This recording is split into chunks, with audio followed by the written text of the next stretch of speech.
Good evening, everyone. Jai Mata Di, Nitin Om Saraswat this side, and you're watching Astrologically Right channel.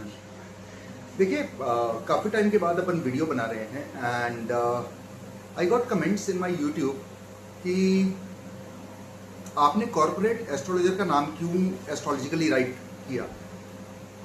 The reason behind it I want to talk logically. Astrology is not a vidya for me, it is more science of our ancestors. अब उसको लोग विद्या बोल देते हैं, उसको लोग ठग विद्या बोल देते हैं, उसको लोग मूर्ख बनाने की विद्या बोल देते हैं, उसको सब कुछ बोल देते हैं, राइट. बट मैंने जो विद्या ग्रहण की वो you won't even believe. Auroville जो एक विलेज है, स्पिरिचुअल विलेज है, वहां जाकर ऑनलाइन इसका कोर्स किया है जो मेरे डिग्री के अलावा है, राइट.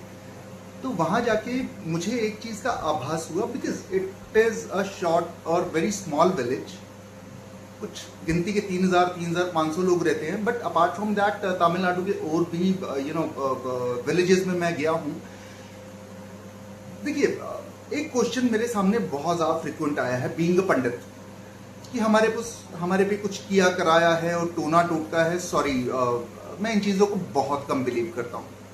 पहली चीज, हाँ नेगेटिव एनर्जी होती है, नेगेटिव वाइब होती है, 110% होती है. बट आप बताइए जिसके घर में खाने को दाने नहीं है वो आके बोल रहा है कि इस बंदे ने हम पे कुछ किया कराया कर दिया. अरे भाई, किया कराया करने के लिए भी एक बंदे को 5 से 10 हजार रुपए कम से कम चाहिए.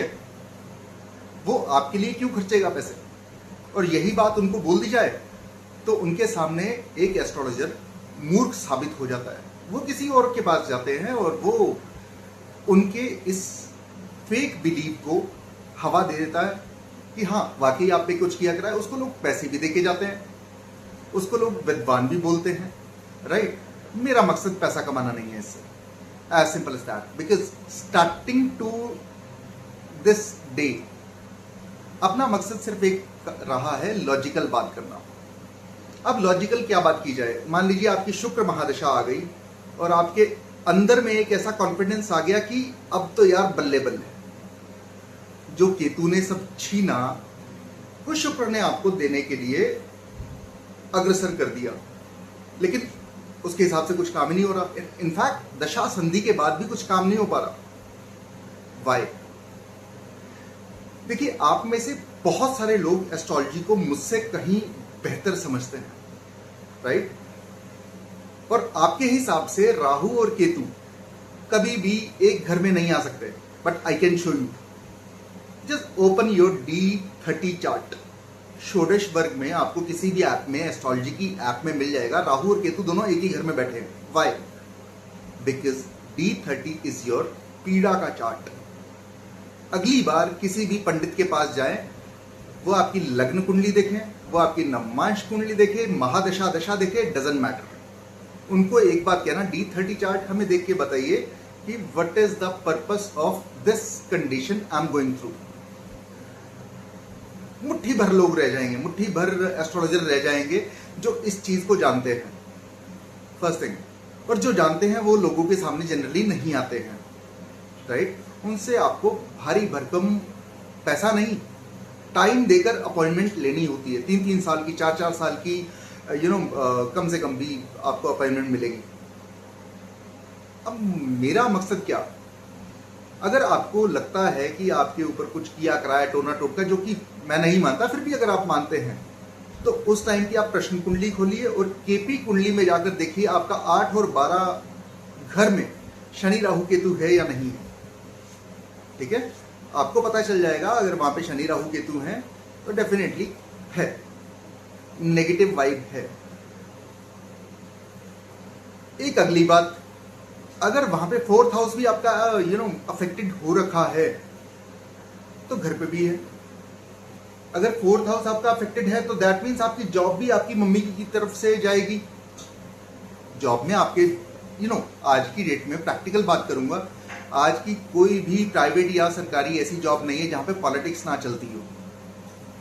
लेकिन जिनका 4th हाउस अफेक्टेड है, वहां पे कुछ मेलफिक प्लैनेट बैठा है, डेफिनेटली उसकी जॉब अपनी मम्मी की वजह से जाएगी. घर में आके ही इज और she is a mama's boy और ममाज गर्ल.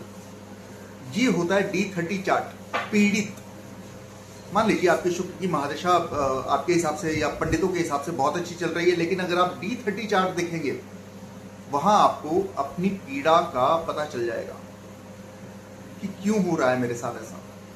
देखिए, दो ही वर्ड होते हैं, कैसे और क्यों, वो ये D30 चार्ट आपको बताएगा। मोर सो 4th, 8th and 12th house, इनको भी पीड़ा का हाउस बताया गया है। कुछ एक केसेस में 4th को नहीं बताया, 6th केस को बताया, 6th, 8th एंड 12th। ठीक है, तो आज ही अपनी डेट ऑफ बर्थ के हिसाब से, बर्थ डिटेल के हिसाब से किसी भी एस्ट्रोलॉजर से आप D30 चार्ट निकलवाएं।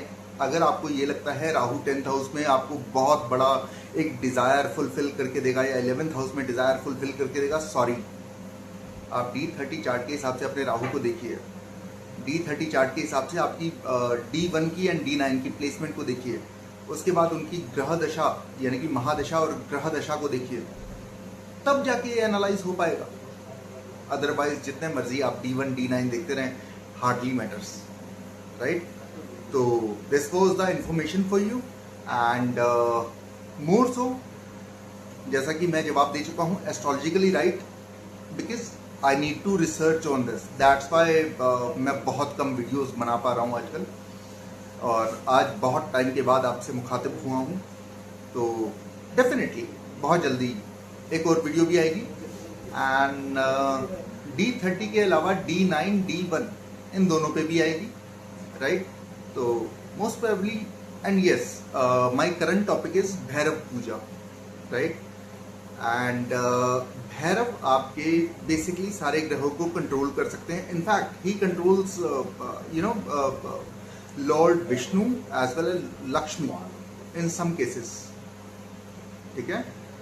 तो आपको सब्सक्राइब करना है, लाइक करना है, शेयर करना है एंड आगे आने वाली वीडियोस के लिए ज़रूर हमसे जुड़े रहिए, कमेंट्स कीजिएगा और 1-2 दिन में या हफ्ते तक या 10 दिन में I will definitely try to reply. Alright, take care. And एक और इन्फॉर्मेशन, हमारा वास्तु के लिए एक नया चैनल स्टार्ट हो रहा है, नवनीति कॉस्मिक कैलकुलेशंस के नाम से। जिस हिसाब से आपने मुझे अपना प्यार किया है, वैसे ही इस चैनल को भी आप अपना प्यार दीजिएगा। बाकी थैंक यू। जय केतुदेव, जय माता दी।